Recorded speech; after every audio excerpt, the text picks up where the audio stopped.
life's time is sure to fly by. Don't forget to take a moment, take a look up in the sky. Think about the blessings, all the blessings that you got. It's a great day to be alive. Welcome to Faith in Sports. Hello, I'm your host, Rick Bowles. And my co-host, who is running late today, is James Carnell. What? See, any chance I get to pick on you, I do. I'm here. Now it's recorded. I'm Our producer is Let's James talk about last Bridges, a.k.a. JB. Faith in Sports will be highlighting coaches, student athletes, and all things SAGU Athletics. SAGU is a Christian university located in the heart of Waxahachie. We are happy for one of our own alumni sponsoring this radio program. VCR Now is a technology organization that can fulfill all your LED, audio, video, lighting needs, whether it's a sports stadium, arena, house of worship, or business. Well, we are excited to have one of our track and field coaches and one of our student athletes on the show tonight. Carnell, by the way, did you run track in high school? I think we've already covered this once or twice. Well, but for these guys' yes, sake. that's the reason I'm bringing this up. Yes, I was a sprinter. I ran the 100 meters, 200 meters, 400 meters, and long jump. Did you beat anybody? Did you? Here's what the sad thing was. I was, there was three of us that were the top three. And we always There were three of you, and you that were interchangeable as a top three. Is what I meant to say. There were three competitors. Sorry, that were interchangeable as a top three. So yeah, it was a lot of fun, and I did that. And what I hated though is I would do my 100 meter heat, and then I would come back and do the 200 meter heat, and then I'd have to do the 400 meter, and I would be dead and done. So. It did not do well in the final. So have I mentioned what I did? I think you did, but I can't remember. More than once. Water boy? No. No, sorry. No, I was hurdles Hurdles and high jump. High jump. I tried. Yeah. I decided, I woke up one day, my junior year, and I said, I'm going to run long distance. Wow. So, man, I started practicing, and I hurt my ankle really, really early, and I'm like, I'm done. I had no sense of commitment to the mile. I was telling Daisy last week, I cannot do long distance. I was just not built. The Lord built my rear end too close to the ground, so my legs are way too short. I don't know. We'll ask the coach, is it better to be shorter or longer for long distance? We'll find that out. We'll talk more. Yeah. Well, tell us what's going on with SAGU Sports. We had something exciting happen this week. Well, yeah. So our men's basketball team are competing in the NAIA finals, and that's exciting. Always when we get a chance to do that in the tournament. And we went up against the number one seed, the defending champion, Loyola. Wow. And guess what? SAGU pulled it off and did a win, and so made it into the 32. So that's cool. That's awesome. That's cool. That's it's one of those things where statistically, wins and losses, we weren't as good as last year. Yeah. So that is a great win. I think we were number 14 seed, going into this. So finish strong. That's finish good. strong. And I guess we've got a few games coming up. We do. So let's talk about that. Baseball is going to be hosting Central Christian College this Friday at noon and 2:30, and again on Saturday at noon. Speaking of baseball, Michael Watson picked up his second career Oklahoma Ford Dealers Sooner Athletic Conference Baseball Picture of the Week. That was the honor he received last week, and Michael is a junior left-handed pitcher from Glen Rose, Texas. Softball will be hosting a doubleheader against Texas Wesleyan University on Wednesday at noon and at 2 p.m. also. You can purchase tickets online for all of these games at sagu.edu/sports tickets. That's sagu.edu sports tickets. All right. Well, tonight's program is somebody that if you pay attention to Waxahachie High School track and field, you may know his name, Coach David Cox.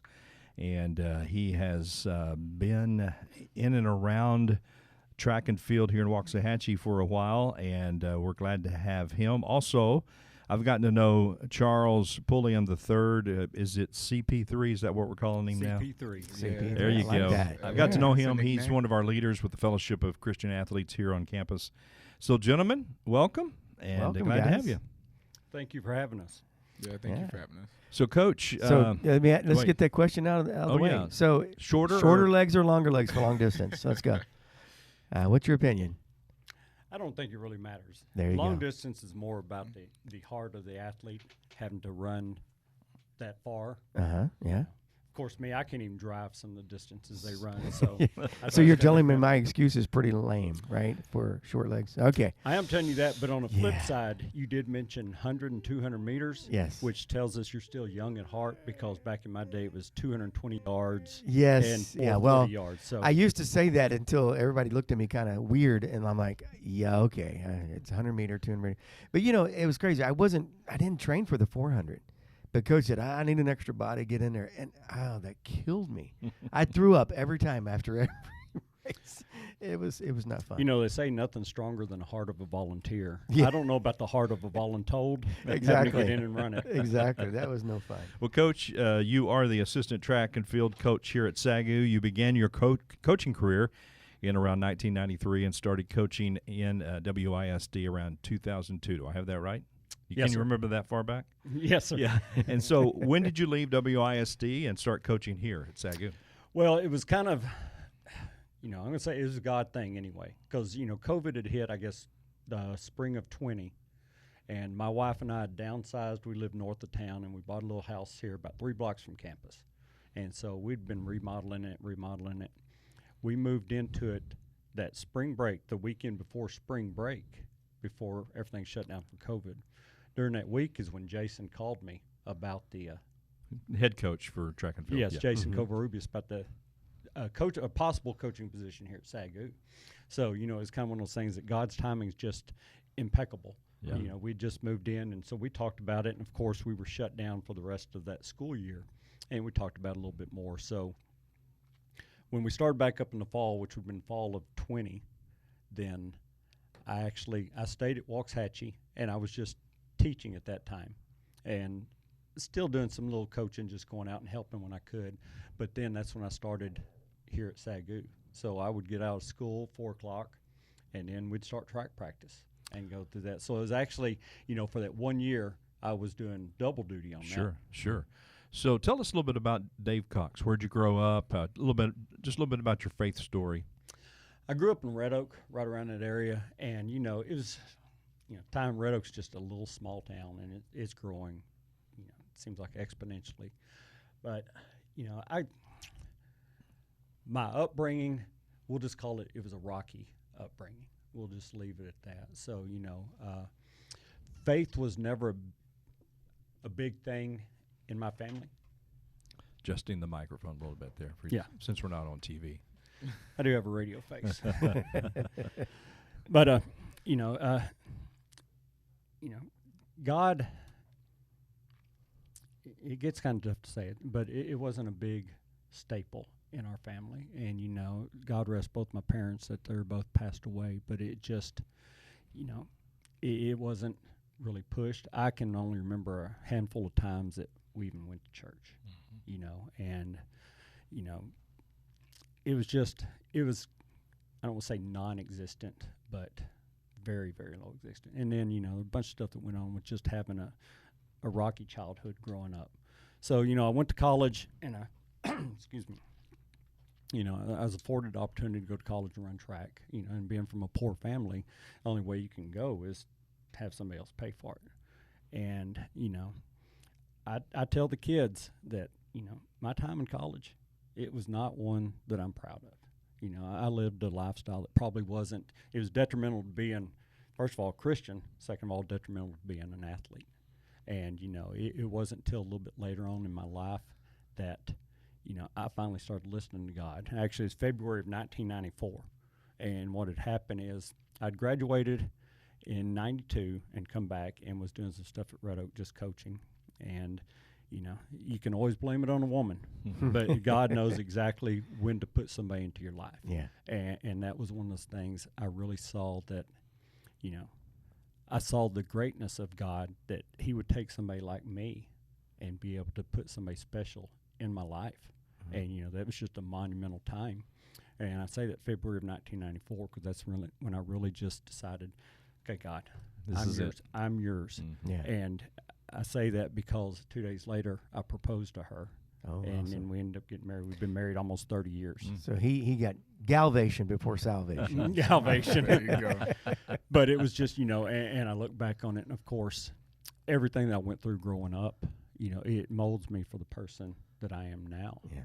And going through that just to make me a better father and a better husband, a better coach, try to be a better person. But, I look back on some of the wasted years of my life, and I just go, okay, I get it, God. If we could only look forward, and not have the regrets, if we could look forward and know what, but that's the way it goes, right? So you're at a Christian university, and how can openly sharing your faith, how does that impact you as a coach? Or is it just, hey, I'm obviously you're still who you are, but do you feel you coach different, or do you feel like because you can openly share your faith, does that change anything, or is that how you coach, or just being a mentor? I'm not going to say it changes anything, because I kind of lived life on edge when I was teaching high school, but on a good edge, not like a previous edge. Sure. So, I was always adamant about my faith in class, public school. And I figured, okay, if I'm going to get fired for this, I'm getting fired for the right reason. Yeah. But I was really blessed that I had some very influential people, Ben Dial when I worked at DeSoto, and then Greg Reed right here at Waxahachie, Right. and then started helping him with FCA. Yep. I was just really involved with that. But, I would put Bible verses on my board as a quote of the day. And, okay. I'd tell them I was open about some stuff. Kids would ask me, Coach, why are you happy and energetic all day? And kids be dragging in after holiday. I said, hey, I got a God that is good to me, and just gives me the strength and the power to come each day and just hit each day going. And so, being at a Christian university, it does give you, I always said, I'm going to use my platform for God. I don't care if I was here, if I was at high school, if I was coaching at high school, wherever I'm coaching, I'm going to use that platform that I have to kind of spread his message. It's here you get with a lot of, like-minded individuals. You get some athletes here that are just real strong. And, I told Jason at one time, this is probably better for me spiritually than I could be spiritually for these kids, because we all need to find that place that we're growing spiritually. And I think I grow as much as the kids in a lot of things. That's great. Awesome. Yeah, awesome. Well, Coach, thanks a lot. Yeah, that's awesome. So we have another guest, Charles. Your hometown is Katy, Texas. I know where that is. One of the biggest highways in America, right? The Katy Freeway. If you've ever driven that in rush hour, you know grace, right? Yes. And patience. Right. You graduated high school at Life School here in Waxahachie, and there you spent 2 years at Austin College. So let's talk about your story a little bit. Tell us what was your family influence like? What was your faith growing up, and what led you to become a follower of Christ? Yeah, so I had a great foundation. Both my parents were adamant about me becoming a Christian and really growing up to be a good Christian man and a good Christian leader. So I'm very thankful for that. I've had both my parents that have been huge influences on my life. My mom has worked in and around churches basically my whole life. So I grew up in church, literally was there for VBS from sunup to sundown, and grown to really love just the community part of church. And I think that's what has really drawn me to continue to be in the faith personally. I know that my salvation is my personal story, but I mean, I think for me, the most important part has definitely been the community and having people around me that can really push me to be who I am. And then on my dad's side of things, my dad actually was led a Sunday school and then later on became an executive pastor. So I'm kind of a PK, you could say. So yeah. So I just had a really good foundation. So that means he got in a lot of trouble. Well, I was going to say, PK. there's only one worse thing than a PK, and that's a deacon's kid. That's right. I was a deacon's kid. So actually that kind of continued on because my dad was on staff at Life School, and so that's what brought us to the Dallas area. So my dad was the chief developmental officer for Life School. Excellent. And so that's what brought us to the Dallas area, and the reason why I'm here now. Yeah. So. Oh, excellent. Yeah. So, I remember when life schools were started way back when. I attended Oak Cliff back when I was at school here. It was called Oak Cliff then. Now it's the Oaks. So yeah, that seeing that get started and how successful it is today, and my daughter teaches there at the high school here, and so that's kind of cool. Yeah. So let's talk about what led you to attend SAGU. What brought you here, and why are you here? Yeah, so that's actually an interesting story. So the man that you just talked to is a huge reason why I'm here. Coach Cox and I go way back to like 6th grade. Me and his daughter Lauren were in the same small group, and I had small groups actually at Coach Cox's house. Okay. Me and Lauren became really good friends. She was in one of my friend groups, and like even from Coach, I could have endless stories about this guy here. But We'll ask questions later. No more questions. Yeah, we'll take money and give bribes. Right, exactly. So he, man, I was in Waxahachie. My girlfriend at the time was, and still my girlfriend today, she is friends with Lauren, and we were actually at Coach Cox's house. We were sitting in the pool, and he'd always kind of nagged me about coming to SAGU and running track. But at the time, I was attending Austin College and was a football player there. Okay. And I was like, man, I'm a football player. I don't think track is for me. You know, like I did that in high school. So let me interrupt. Is football players think that track is beneath them? Is that what you're trying to say? Man, I don't know if I would say it that way. I don't know if I would say it that way. It's just always seen as track has been like an off-season workout for other sports. Yeah. Okay. And so I was kind of like, man, like I don't know if I want to make that like what I do.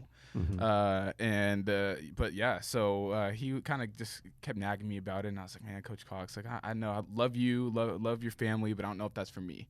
I actually ended up suffering labrum tears in both of my shoulders that ended my football career, and this was right about the COVID time, and I was actually on vacation in Washington, and I was like, hey, Coach Cox, like, what are the odds? Like, if I were to just if I were to stop my enrollment at Austin College, like, what are the odds of me, like, just going to run track? And he was like, well, can you get on a Zoom call tomorrow morning at 8 a.m.? And I was like, well, yeah, sure. So I hop on the Zoom call with Coach Cox, Coach C, and our previous coach, Coach Brady. That guy also has a huge impact on my life, and the reason why I'm here too.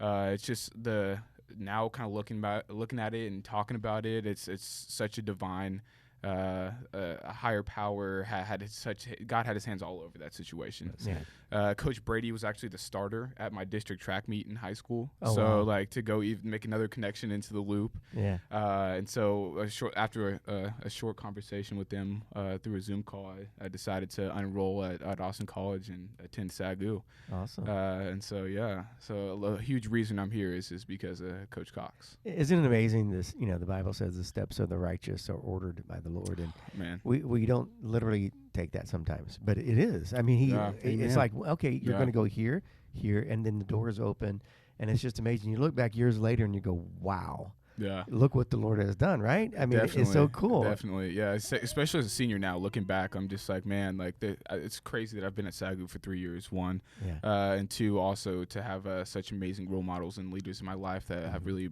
brought me here and got me to the point I'm in today. And it's so cool. So you're a senior. You just spoke. Okay, interdisciplinary studies. Yes. Now that's a big word. What does that mean? It's a big word. So basically, long story short, all that means is I just have a collection of electives, and so what I've chosen in my electives has been majority business classes. Okay.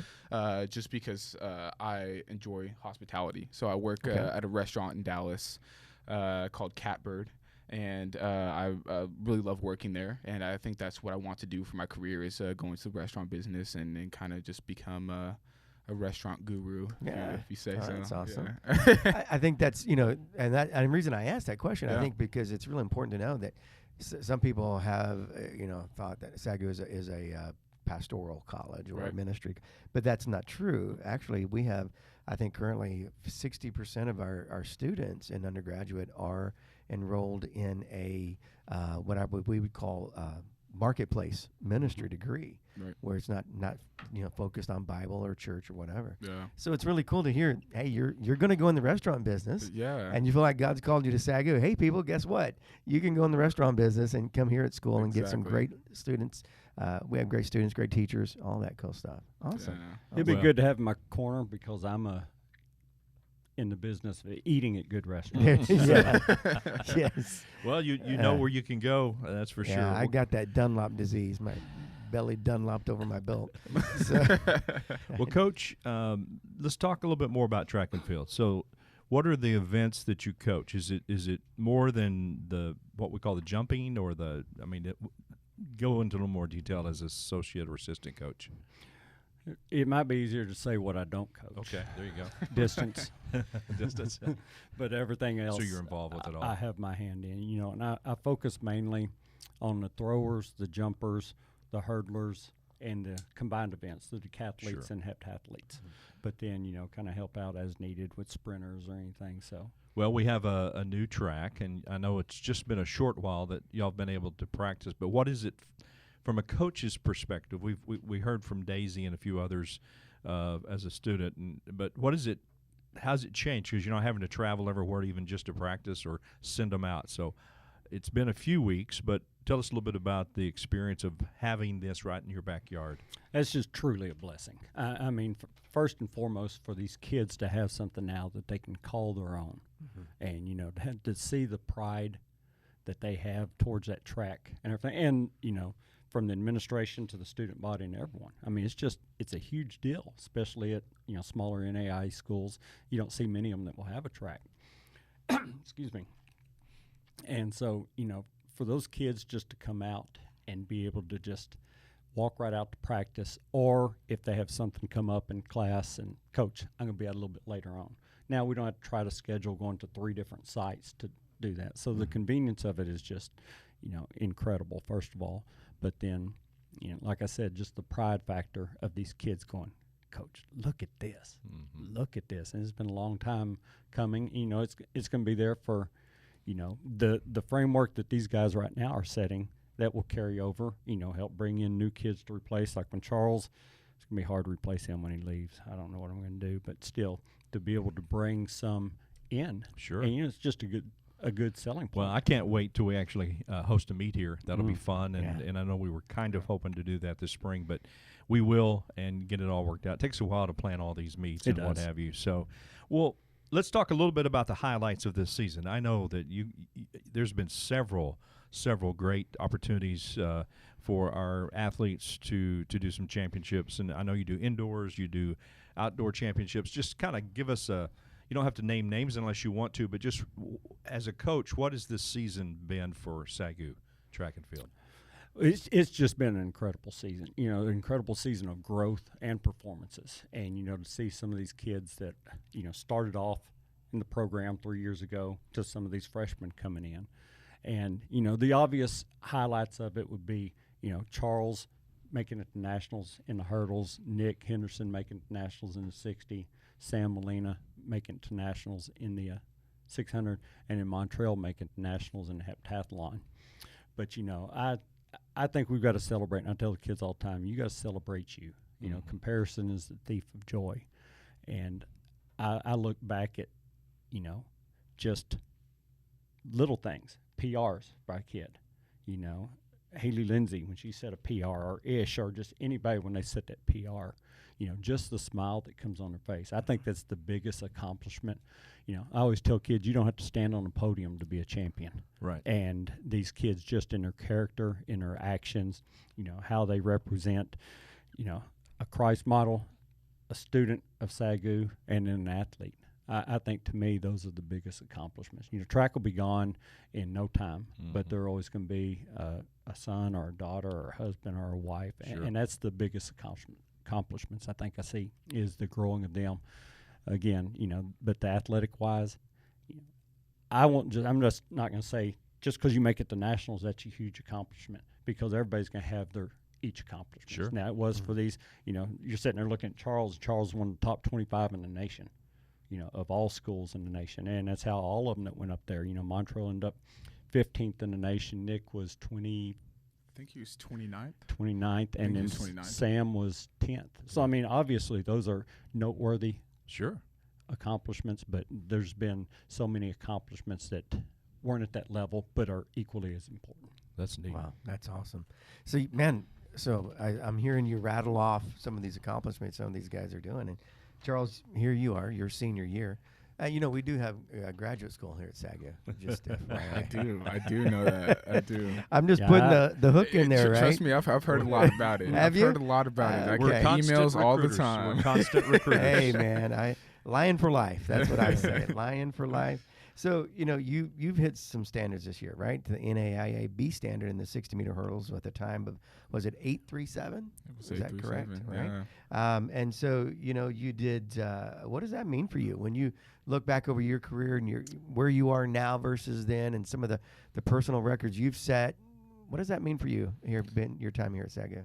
Yeah, so I think this recent one was probably the most special for me. I've been to nationals before. I've actually competed in nationals 2 years before in the 4x1, but I've never made it in the hurdles. And so actually the meet I hit this mark at was the U of H meet, and my whole family was able to be there. And that's awesome. yeah, so we travel a lot and go out of state a lot, so it's hard for my family to all be in one place at one time. So it just so happened that we would be running at U of H, and I would be able to hit that mark in front of my family. So I mean, it's giving me goosebumps right now. A Just little thinking extra about juice, it. wasn't it? Oh, Yeah. for sure. And That was another God thing because we were originally Yeah. scheduled to go to another meet in Kansas. Oh, and wow. at the last second, this opened up and we were able to go to that That's meet. awesome. Yeah, That's so it was cool. just super cool. I just remember crossing the finish line and looking over and trying to find Coach Cox and Coach C and realizing that they started cheering and I hit the mark. So it was a pretty cool experience. That's awesome. Yeah. Well, so let's talk about your training. So what's it like as a typical athlete? So you do what events, and what does that look like you on a typical day for training? Yeah, so I jokingly say that I've retired from all events that involve a curve. I don't run anything besides the hurdles now. Okay. But a typical training day is pretty full for me. So I get out of class every day, probably around 12:31ish. And then I'll hit the track now that we have our own track here. Hit the track around 2:30, warm up, and I'll have a hurdle practice that'll probably last from about 3 till about 4:30ish. And then after that, I go straight to the weight room, and I have a weight room workout with a sand workout that follows that. And then after that, I'm home trying to finish up a little bit of homework while I make dinner and finish up my night. So maintaining that 4.0 GPA. I don't know if I would say 4.0, but I would say solid 3.0. Close. Yeah, There you we're go. still Yeah, still come there. on. Yeah, still there Just for a sure. point off. Yeah. Awesome. Well, that's fantastic. And Yeah. Charles, it's been great.